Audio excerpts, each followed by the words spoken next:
میں اپنے پاکستان پر فخر کرتی ہوں. میں شہیدوں کی اولاد ہوں.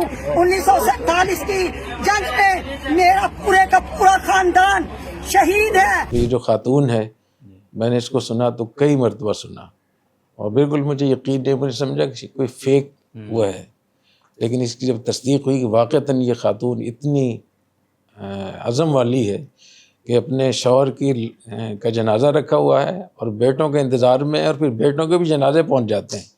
تو آپ سوچ سکتے ہیں اس وقت میں پاکستان زندہ باد کے نعرے لگانا اور حوصلے کے ساتھ اس کو لینا اور اپنے ملک کی تعریف کرنا، یہ ان لوگوں کے لیے جو خیبر پختونخوا میں مختلف جگہوں میں تھوڑی سی بات ہوتی ہے فوراً پاکستان کے خلاف کھڑے ہو جاتے ہیں، یہ ان کے لیے ایک بہت بڑی عبرت کی بات ہے. پاک وطن شاداب چمن ہے پیارے پاکستان، اونچی تیری شان، سورج سے بھی چمکیلی ہے تیرے پہاڑوں کی پیشانی، چاند کی کرنوں سے اجلا ہے تیرے دریاؤں کا پانی، جنت کو شرمائے تیرے ہرے بھرے میدان، پیارے پاکستان اونچی تیری شان.